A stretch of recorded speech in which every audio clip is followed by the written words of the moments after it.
नमस्कार, आप देख रहे हैं सी न्यूज भारत। मैं हूं आपके साथ स्नेहा सिंह। वक्त हो गया है न्यूज बुलेटिन का।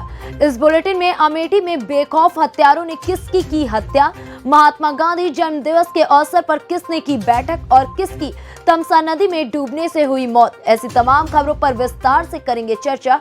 तो चलिए शुरू करते हैं खबरों का सिलसिला। अमेठी पुलिस जनपद में सुरक्षा व्यवस्था को लेकर पूरी तरीके से नाकाम देखने को मिली, जिसके चलते जनपद में जबरदस्त अपराध बढ़ता जा रहा है।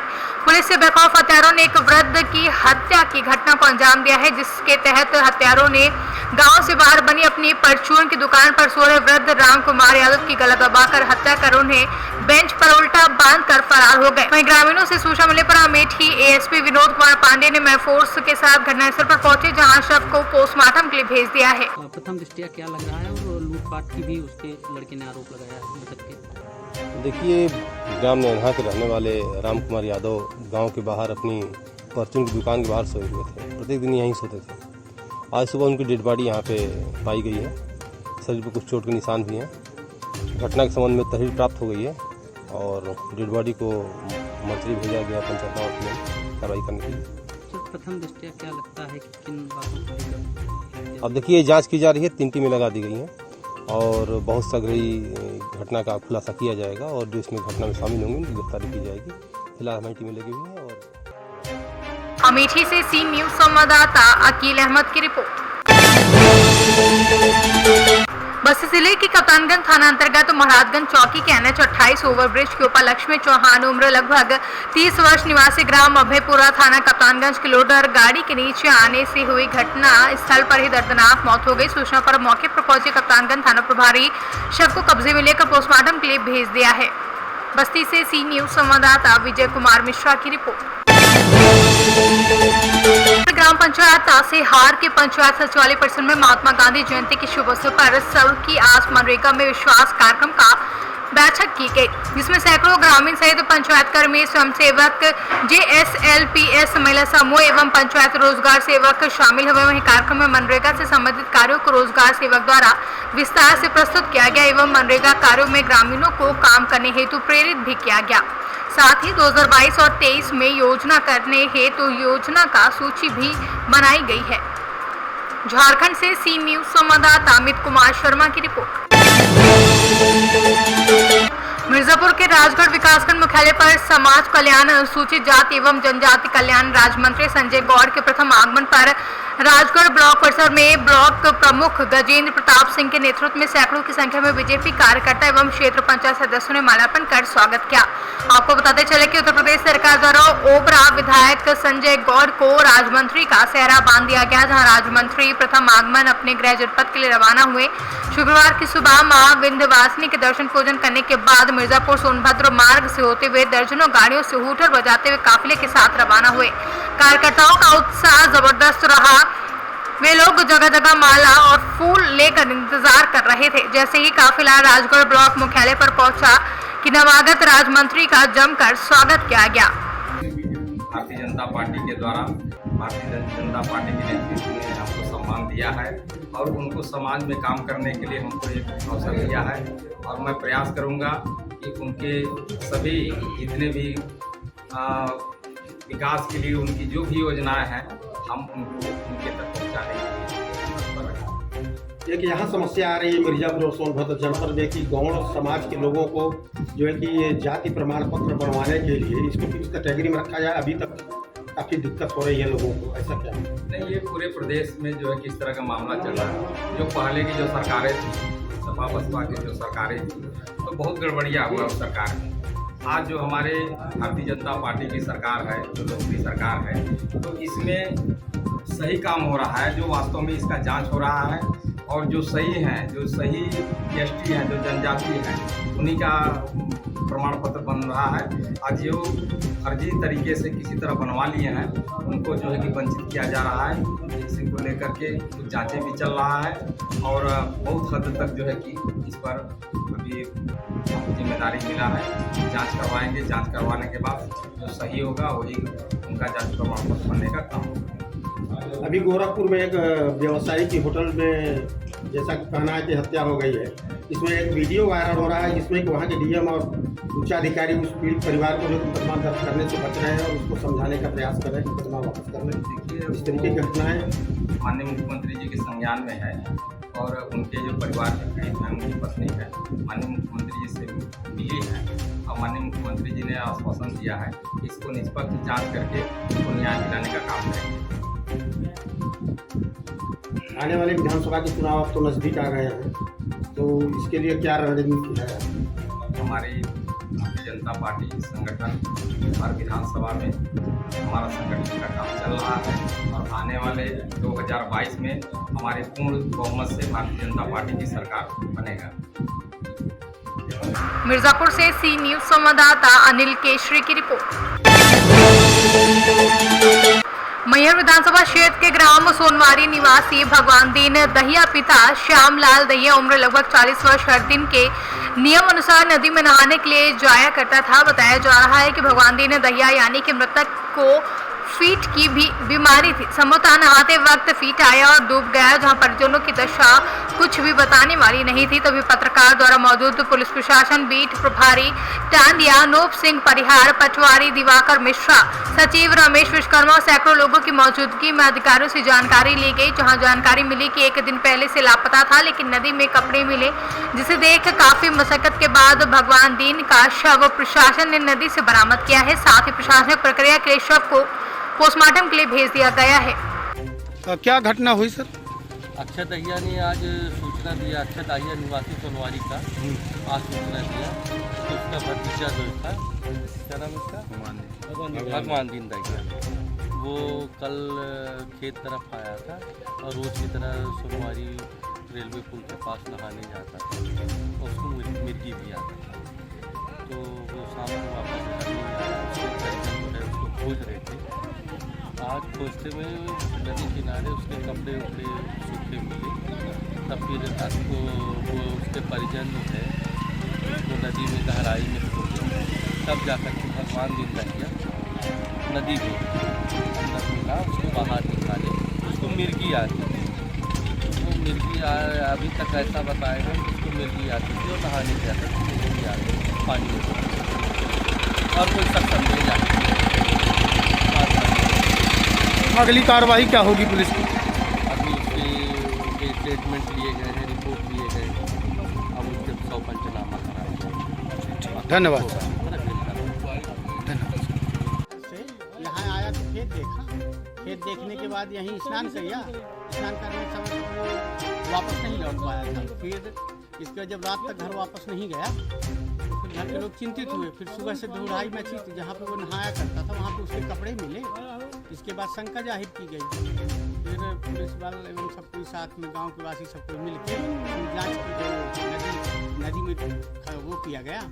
तत्पश्चात फिर कुछ देर बाद जो बॉडी ऊपर आ गई। आपको जानकारी कैसे लगी? हमें सचिव महोदय द्वारा सूचना दी गई थी। सुबह ही हम लोग पता चल गया जब ये घटना मतलब लोग ढूंढना शुरू कर दिए। उसी समय से जैसे शंका आई, ऐसे लोगों ने फोन करके हमको सूचना दिया, तो हम तत्काल यहाँ पहुँच गए। अच्छा, आप ग्राम सोनवारी में किस पद पर हैं? पटवारी पर। अच्छा, और कौन कौन से हैं आपके साथ? मेरे साथ सचिव महोदय हैं, SI साहब हैं, सब कोई मिलकर पूरे किया गया। सतना से सी न्यूज संवाददाता कुलदीप की रिपोर्ट। यूपी के अंबेडकर नगर के विकास खंड बसखारी के ग्राम पंचायत सिमरा नसीरपुर निवासी कलावती पत्नी वीरेंद्र की गरीबी पर लगा चंद्रग्रहण हटने को ही था, लेकिन ऐसा हुआ नहीं, क्योंकि प्रधानमंत्री आवास योजना में घोटाला कहें या फिर ये कहें कि लापरवाही का मामला सामने आ गया। बता दें कि प्रधानमंत्री आवास योजना के तहत इस महिला का चयन हुआ। पात्र की श्रेणी में आई तो परिवार में खुशी का माहौल छा गया, लेकिन ये खुशी दुख में तब बदल गई जब आवास की पहली किस्त इस महिला के खाते में ना जाकर किसी और के खाते में चली गई और महिला बस इंतजार ही करती रह गई। और जब किसी तरीके से पता चला तो बसखारी विकासखंड अधिकारी से शिकायत की, लेकिन मामले को संज्ञान में नहीं लिया गया, जिसके बाद दौड़ दौड़ कर महिला की हालत खराब हो गई। वहीं गरीब महिला की कोई सुनवाई नहीं हुई। आखिरकार इस महिला के आवास योजना की पहली किस्त कब खाते में आएगी, इसका कुछ पता नहीं है। क्या इस पूरे मामले में उचित कार्रवाई की जाएगी, ये अपने आप में एक बड़ा सवाल है। क्या मामला है? हमारा पैसा पहले आ 40,000 रुपया दूसरे के खाता में चल गया। किस चीज़ का पैसा आया था? कॉलोनी के आपको कॉलोनी नहीं मिली? नहीं, तब से आना पैसा दोबारा। तो आपने इसकी शिकायत किया कहीं पे? हाँ, गए रहे 2-3 दिन बुला के दौड़ गए। किससे शिकायत की थी? सेक्रेटरी से करे, फिर BDO साहब के लगे गए। क्या कहे लोग? उन लोग कहें सेक्रेटरी BDO साहब कहें कि मतलब निकलवाए के वह पैसा दे दे होता, तब उनका कॉलोनियों ना रहा। कहें कि उनका कॉलोनी ना है, फिर बाद पैसा तोहार उन्हें खाता माँ पर, फिर बाद दे उठी निकलवाए के। फिर बात कहें कि चला उन्हों कॉलोनी हो गया तो हाथ दोबारा आ जाए। ये माला पर फिर एप्लीकेशन वोसन डाली जब डांट पड़ा उन्हें। आपके पति हैं? नहीं। कितने साल पहले इस बात? 4 साल हो गया। आप विधवा हैं? हाँ। आपको आवास आया था, आपको आवास दूसरे को दे दिया गया? दूसरे दे दिया। किसने किया ये सब? अब ये ना पता है कि मतलब आपका आवास का पैसा किसको गया? राजपत्रित खाता में गए। कहाँ की हैं? नसीब कौन सी ग्राम सभा है? सिमरा नसीब ना। आपके पति क्या नाम है?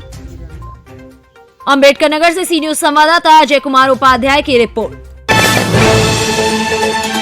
एटा से बड़ी खबर सामने आई है, जहां पर भारतीय किसान यूनियन भानु के प्रदेश कार्यालय इमलिया पर होने वाली 3 अक्टूबर को किसान महापंचायत के लिए भारतीय किसान यूनियन भानु के पदाधिकारी और कार्यकर्ता 5 लाख किसानों की भीड़ के लिए तैयारियां पूरी करने में लगे हुए हैं। प्रदेश कार्यालय इमलिया में सैकड़ों बीघा जमीन पर सफाई का कार्य पूरा हो चुका है और विशालकाय पंडाल बनाकर तैयार किया गया है। संगठन द्वारा बाहर से आए हुए किसानों के लिए भोजन पानी की भी व्यवस्था रहेगी।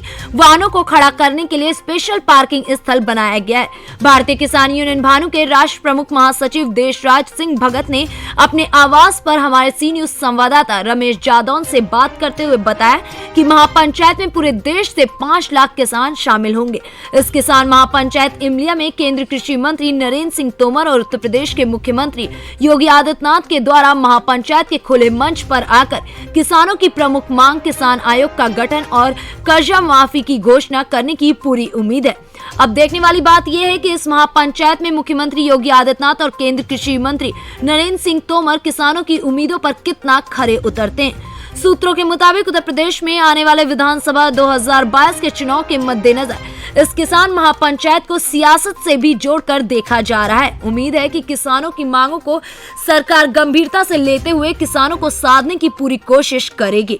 ऐसा है, भारतीय किसान यूनियन भानु से मैं राष्ट्रीय मुख्य महासचिव देशराज सिंह भगत जी। हमारे राष्ट्रीय अध्यक्ष आज 3 दिन हो गए लखनऊ में। वहाँ उन्होंने प्रदेश अध्यक्ष बीजेपी के श्री ठाकुर स्वतंत्र देव सिंह, माननीय मुख्यमंत्री श्री योगी आदित्यनाथ जी और आपके कृषि मंत्री शाही जी, कानून मंत्री ब्रजेश पाठक जी, इन सभी से उन्होंने मुलाकात की है। और माननीय जो प्रदेश अध्यक्ष हैं स्वतंत्र देव सिंह ने हमारे यहाँ पे कृषि मंत्री श्री शाही जी को प्रतिनिधिमंडल के साथ किसानों की समस्याओं को सुनने के लिए भेजा है, जो कल ठीक 12 बजे हमारे यहाँ पर माननीय मुख्यमंत्री की अध्यक्षता में यहाँ पर आएंगे और किसानों की समस्याओं को सुन करके माननीय प्रधानमंत्री श्री नरेंद्र मोदी जी के द्वारा उसका समाधान कराएंगे। अच्छा, आपकी प्रमुख मांगे क्या क्या हैं भगत जी? सबसे पहली वरीयता तो है किसानों का समस्त बैंकों का कर्जा माफ होना चाहिए, तो किसान इस समय कर्जा में डूबा हुआ है। दूसरा, किसान आयोग का गठन। तीसरा, स्वामीनाथन रिपोर्ट आज से 20 साल पहले कांग्रेस के शासन में पेश की गई थी। उस समय किसानों की गेहूं का मूल्य लागत से दौड़ान 3,000 रुपये कुंटल रखा गया था। आज हमको 1,900 रुपये के लगभग ही मूल्य मिल रहा है। इसलिए वह रिपोर्ट हमारी लागू होनी चाहिए, जिससे किसानों का सही जितनी भी फसलें हैं उन सब पर मूल्य उचित रूप से मिल सके। और जो किसानों की बिजली है, इस समय 24 घंटे किसानों को ट्यूबवेल की बिजली मिलती थी, अब सरकार के द्वारा इस समय 8 घंटे का टाइम कर दिया गया है और बिल 24 घंटे का जाता है। लिहाजा 24 घंटे छोड़ करके 8 घंटे का बिल हमसे लिया जाए। और तीसरी चीज ये है, जो 60 साल से ऊपर के जितने भी किसान हैं जो वृद्ध हो चुके हैं, उनको जीवन यापन के लिए 10,000 रुपये प्रति महीना भत्ता मिलना चाहिए।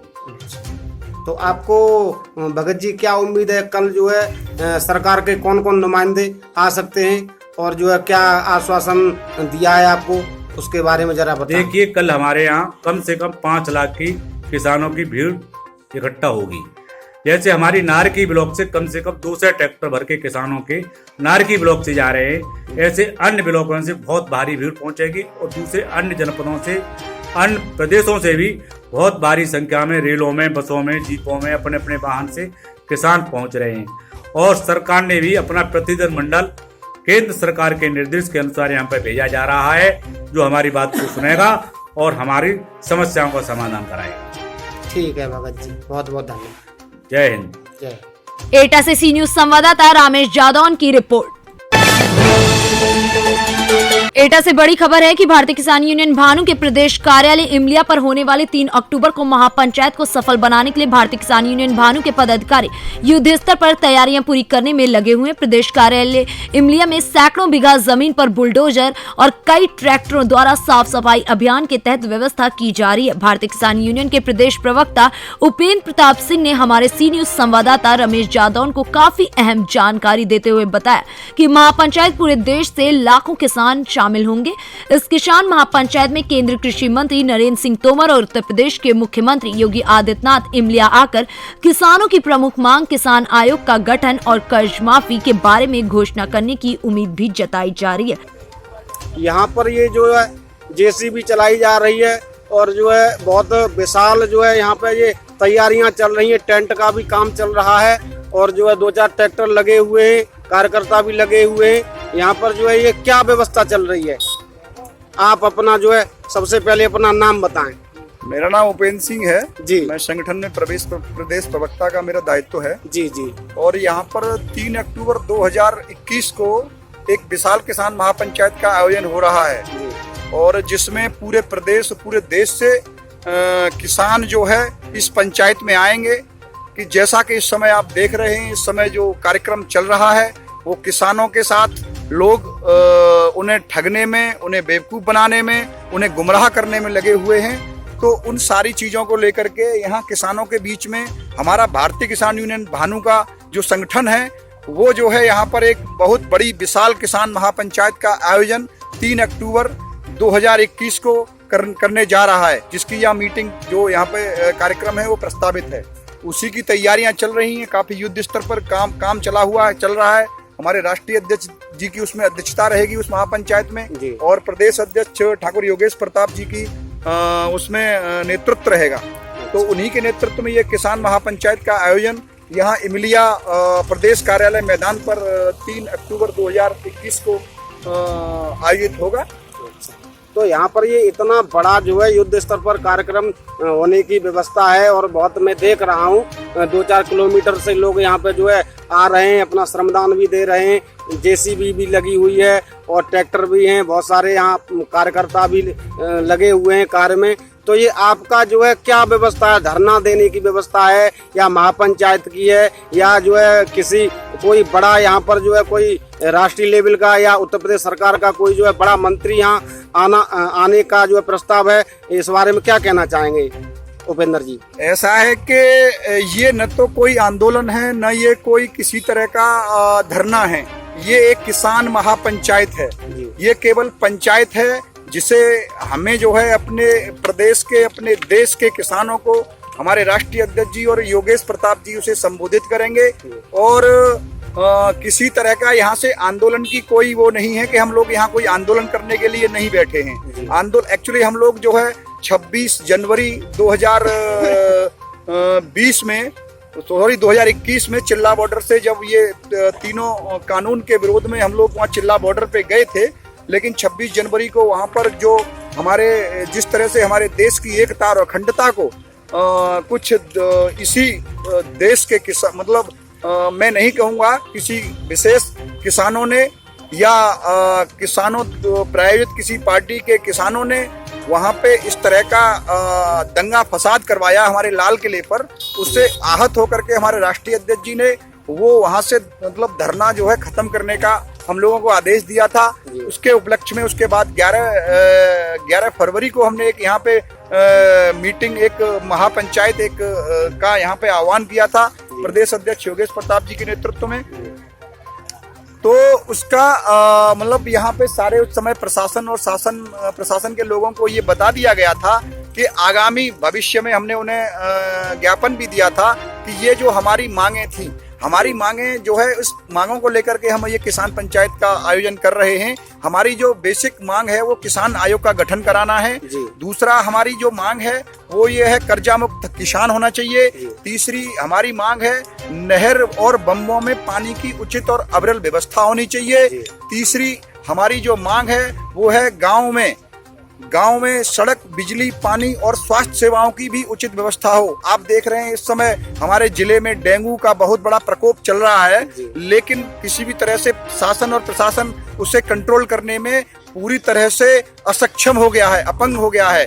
गांव हर गांव में लगभग चारपाइयां बिछी पड़ी हैं, लेकिन किसी भी तरह की स्वास्थ्य सेवाएं मुहैया गांव में नहीं हो पा रही हैं। ये सारी चीजों को हम लोग शासन को इसी सारी चीज को शासन को अवगत कराना चाहते हैं। और हमारे माननीय प्रदेश अध्यक्ष जी का ये आह्वान है कि यहाँ उत्तर प्रदेश सरकार के कोई मतलब मंत्री, सक्षम मंत्री या मुख्यमंत्री आकर के हमारे इस मंच से, किसानों के इस मंच से जो संवाद करेंगे, उनसे उनके साथ खुले मंच पर संवाद होगा किसानों की समस्याओं को लेकर के, उसी को लेकर के ये सारी तैयारी। एटा से सी न्यूज संवाददाता रामेश जादौन की रिपोर्ट। फतेहपुर में सामुदायिक स्वास्थ्य केंद्र की 4 दीवारी गिर गई। असामाजिक तत्वों के साथ जानवरों को आने का खतरा बढ़ गया है। लगातार 2 दिनों से बारिश होने के बाद फतेहपुर सामुदायिक स्वास्थ्य केंद्र की 4 दीवारी गिर गई है। बाउंड्री गिरने से बगल के खेत में लगे धान की भी क्षति हुई है। अस्पताल के जनरेटर ऑपरेटर मोनू सिंह ने बताया कि रात में करीब 12 बजे के लगभग 4 दीवारी गिर गई। मोनू ने बताया कि वह पुराना क्वार्टर में सो रहा था। उस दौरान अचानक आवाज हुई। जब बाहर निकलकर देखा तो अस्पताल की 4 दीवारी गिरी हुई थी। वहीं प्रभारी चिकित्सा पदाधिकारी ने बताया कि 4 दीवारी गिरने से जानवर और असामाजिक तत्वों के आने का खतरा बना रहता है। जल्द ही इसे ठीक करवा दिया जाएगा। गया से सी न्यूज संवाददाता विकास कुमार की रिपोर्ट। संत कबीरनगर में पुलिस अधीक्षक डॉक्टर कौस्तुभ द्वारा आज गांधी जयंती पर रिजर्व पुलिस लाइन के क्वार्टर गर्दा पर राष्ट्रपिता महात्मा गांधी और भारत के पूर्व प्रधानमंत्री भारत रत्न लाल बहादुर शास्त्री के चित्रों पर माल्यार्पण कर श्रद्धांजलि अर्पित की गई। पुलिस अधीक्षक द्वारा पुलिस कर्मियों को संबोधित करते हुए राष्ट्रपिता महात्मा गांधी और लाल बहादुर शास्त्री के द्वारा देश की आजादी के लिए किए गए आंदोलन और कार्यों को याद करते हुए उनके द्वारा दिए गए उपदेश, सत्य और अहिंसा के मार्ग पर चलने और राष्ट्र की एकता और अखंडता को बनाए रखने की शपथ सभी पुलिस कर्मियों को दिलाई। संत कबीरनगर से सी न्यूज संवाददाता मोहम्मद नईम की रिपोर्ट। फिलहाल इस न्यूज बुलेटिन में बस इतना ही। देश विदेश की ऐसी तमाम खबरों को देखने के लिए बने रहें सी न्यूज भारत के साथ। हर खबर आपके साथ, आपके हाथ।